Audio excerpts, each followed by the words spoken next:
Buenas, ¿cómo andan? ¿Todo tranquilo? Bueno, arrancamos con una nueva clase. Hoy nos toca charlar acerca del sistema nervioso. Vamos a hablar un poco de las generalidades del mismo y vamos a charlar un par de conceptos que estaría bueno que se lleven de esta clase. Comencemos. El sistema nervioso va a estar conformado por distintos órganos que van a estar compuestos básicamente por tejido nervioso, ¿sí?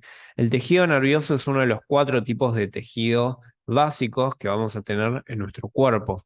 Y básicamente va a estar compuesto por 2 tipos de células. Una de ellas van a ser las neuronas y las otras células corresponden a las células gliales o células de la glía. Dentro de ellas tenemos distintas células, dependiendo de si es sistema nervioso central o periférico, como por ejemplo los oligodendrocitos, los astrocitos, etcétera. ¿Sí? No me quiero meter tanto en detalle con eso porque ya corresponde más a histología que a anatomía, pero bueno, quiero darles básicamente un puntapié inicial como para que entiendan un par de cosas. El sistema nervioso, vamos a ver de qué se va a encargar de captar distintos estímulos, tantos internos, o sea, dentro de nuestro cuerpo, como fuera de nuestro cuerpo, o sea, estímulos externos, y se va a encargar de procesarlos y esa información, ¿sí? A partir de esa información, generar una respuesta, ¿sí? Generar un cambio. Vamos a ver que hay distintas estructuras que van a poder captar esa información, transmitirlas y mismo la van a procesar, ¿sí? Ahora, para la transmisión de esa información, vamos a tener a las neuronas, ¿sí? Las neuronas van a ser las células estrellas. Acá vamos a ver que las neuronas se van a clasificar por presentar básicamente 2 tipos de prolongaciones, unas que corresponden a las dendritas, ¿sí? Que son las que van a captar la información. El soma o cuerpo de la neurona, ¿sí? El soma neuronal se va a encargar de procesar la información y luego, a partir de esa información que se procesa, se va a tratar de generar una respuesta, se va a generar un impulso nervioso que se va a ir transmitiendo y que puede generar una respuesta en distintos niveles de nuestro sistema nervioso, ¿sí? Esa respuesta va a ser transportada a través del axón, ¿sí? El axón va a tener una región terminal, la cual puede generar sinapsis con otras neuronas o, por ejemplo, con las fibras musculares, ¿sí? De esta manera, las neuronas pueden generar la contracción o relajación de un músculo determinado, ¿sí? Por eso es tan importante nuestro sistema nervioso, ¿sí? Porque va a captar y va a procesar distintos tipos de informaciones, tanto estímulos internos de nuestro propio cuerpo, ¿sí? De esta forma se va a encargar de regular, por ejemplo, la contracción o dilatación de los vasos sanguíneos, se va a encargar de controlar la respiración, ¿sí? La circulación de la sangre, se va a encargar de la contracción y la liberación de distintas glándulas, por ejemplo, y también así como de estímulos externos que van a estar por fuera de nuestro cuerpo, ¿sí? Que van a ser importantes para nuestra vida diaria, ¿sí? Por ejemplo, tocar las cosas y sentirlas, sentir el dolor, sentir la temperatura, ¿sí? Todos esos van a ser distintos estímulos externos que van a ser procesados a través de nuestro sistema nervioso, ¿sí? Bien. El sistema nervioso vamos a ver que lo podemos clasificar de 2 maneras. Una es la clasificación anatómica y otra es la clasificación funcional, o sea, según sus funciones. La clasificación anatómica va a dividir al sistema nervioso en un sistema nervioso central y en un sistema nervioso periférico. El sistema nervioso central va a ser aquel que va a estar ubicado en la línea media y que va a estar protegido por los huesos, ¿sí? En este caso, las vértebras y el cráneo, ¿sí? Que el cráneo y las vértebras van a formar parte del esqueleto axial y van a proteger a nuestro sistema nervioso central. y también van a estar protegidas por las meninges y el líquido cefalorraquídeo, ¿sí? Estas estructuras van a ser específicas de nuestro sistema nervioso central. ¿Cómo se compone entonces el sistema nervioso central? Por el encéfalo y la médula espinal. El encéfalo va a incluir a lo que conocemos en criollo como cerebro y también incluye al cerebelo, al tronco del encéfalo y luego tenemos a la médula espinal, ¿sí?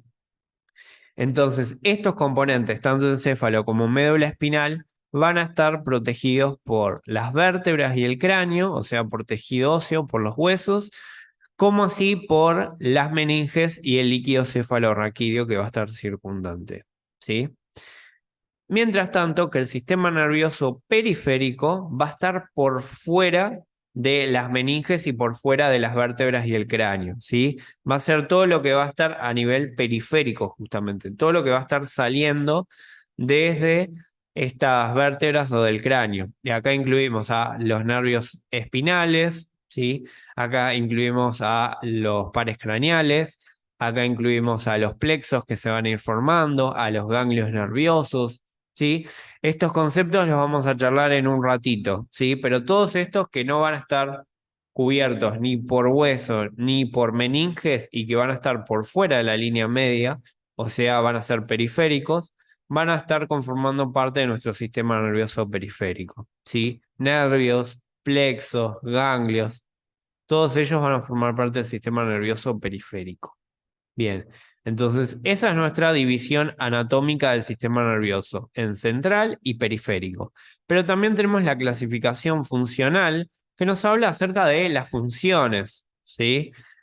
Uno de ellos va a ser el sistema nervioso somático. El sistema nervioso somático se va a encargar de transmitir aquella información que puede ser sensitiva o motora y que va a ser una información que va a ser voluntaria. Y esto es importante. Por esto les puse la imagen del bíceps braquial, ¿sí?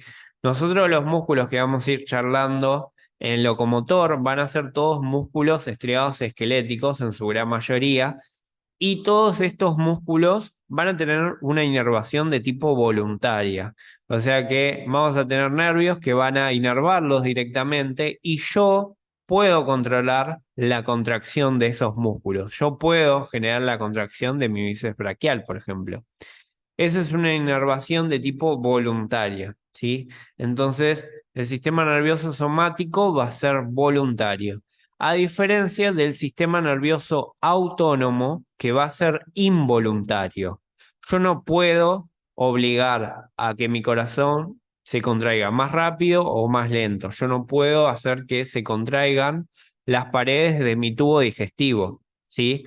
Esa inervación es involuntaria, ¿sí?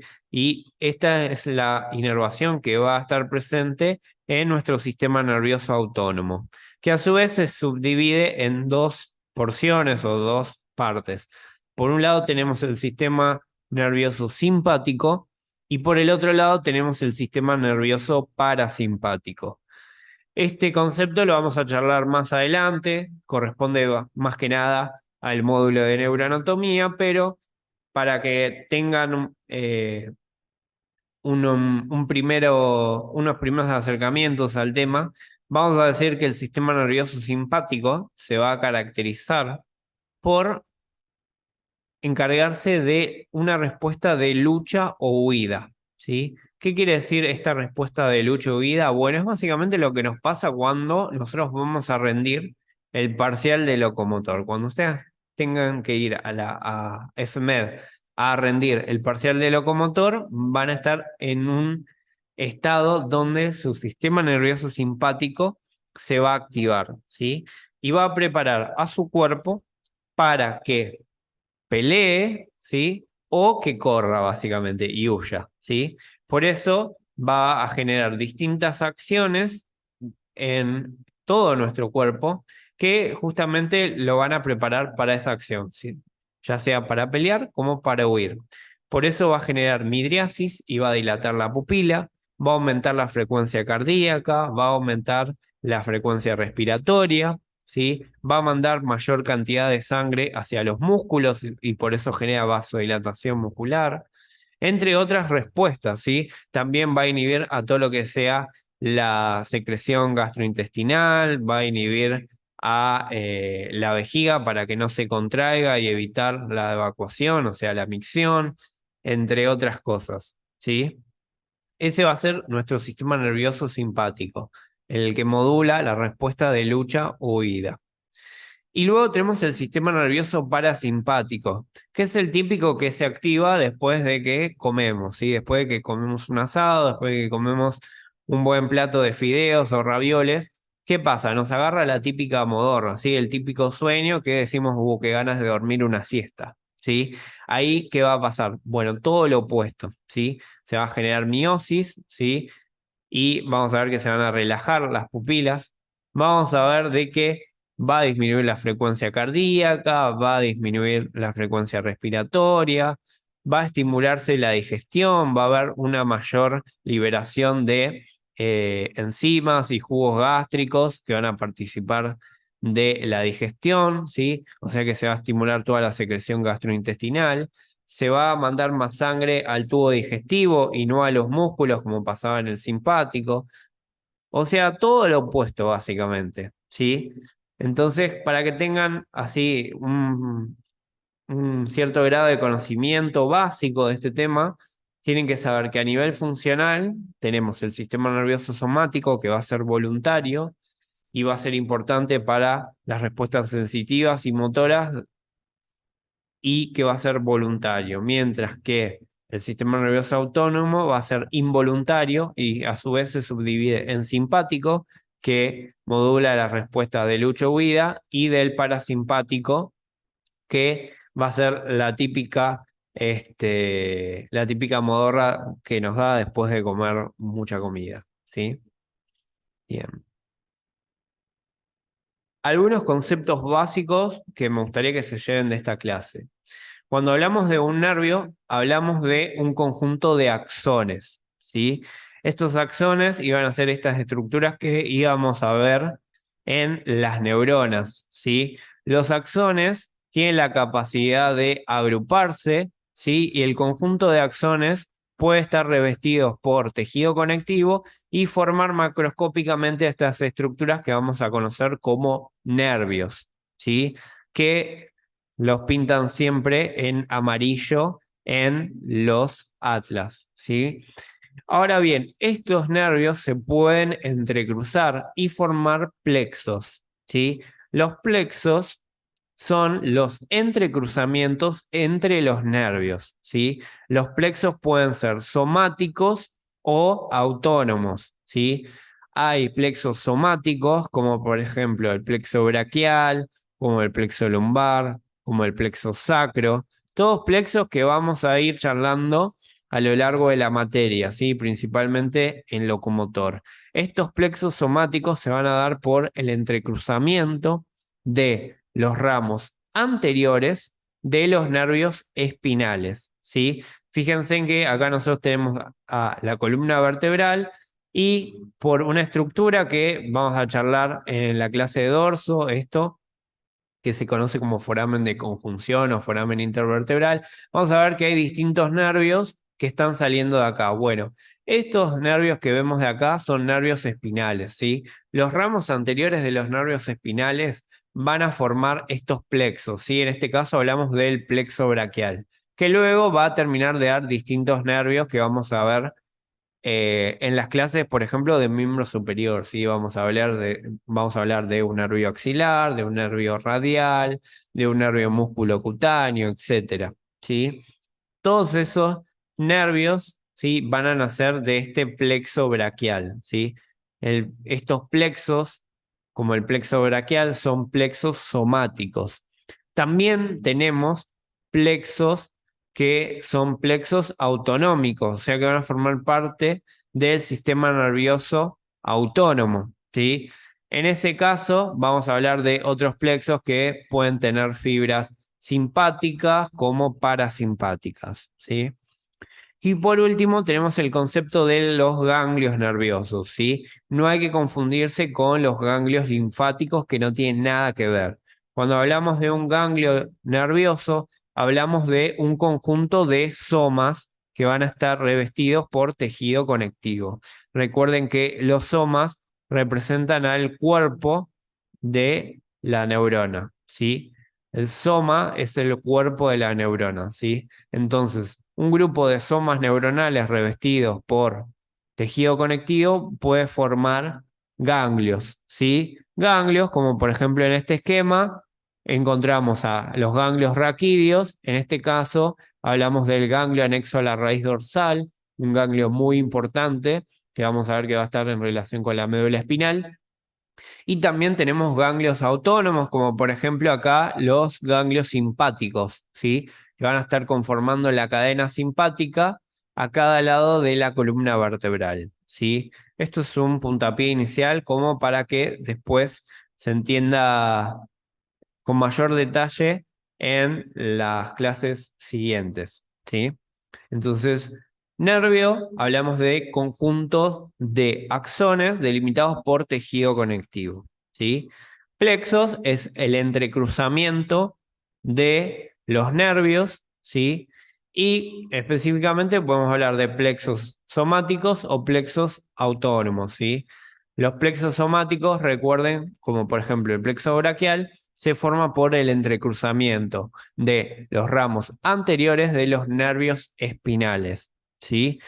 Quédense tranquilo que la clase que viene, cuando hablemos de dorso, voy a explicarles bien qué es la médula espinal, qué es los nervios espinales y qué es esto de ramo anterior o ramo posterior, como vamos a ver, ¿sí? Por ahora quédense simplemente con este concepto.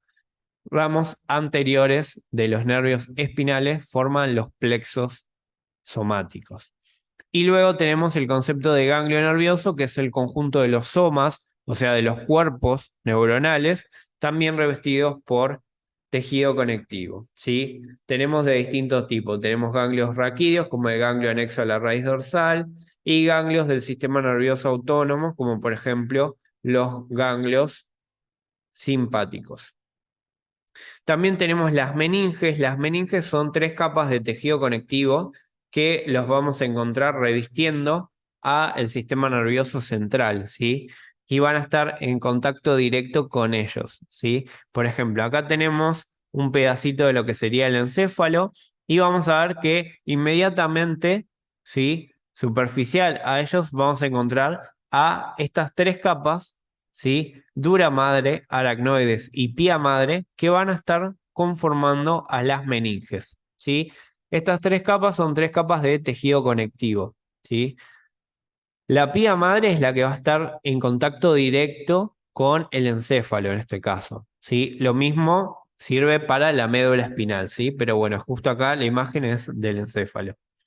Entonces tenemos primero la pía madre, luego tenemos a la aracnoides y por último a la dura madre, ¿sí? La pía madre y la aracnoides van a estar pegadas entre sí. En cambio, entre la dura madre y la aracnoides vamos a ver que se forma un espacio que se lo conoce como espacio subaracnoideo. Esto no lo tienen por qué saber ahora, pero básicamente el espacio subaracnoideo va a ser un espacio por el cual va a haber un líquido, ¿sí? Que va a ser básicamente un ultrafiltrado de plasma, que se lo conoce como líquido cefalorraquídeo. El líquido cefalorraquídeo va a ser un líquido que va a estar bañando a todo nuestro sistema nervioso central, o sea, tanto al encéfalo como a la médula espinal. Y este líquido cefalorraquídeo va a ser muy importante. Ya en el módulo de neuro vamos a charlar acerca de sus funciones, ¿sí? Pero ahora me interesa que se lleven este pantallazo inicial, ¿sí? Así que espero que les haya gustado la clase, que se haya entendido. Cualquier duda, pregúntenos, ¿sí? Aprovechen el WhatsApp y nos escriben en el grupo, ¿sí? Nos vemos la próxima. Chao, chao.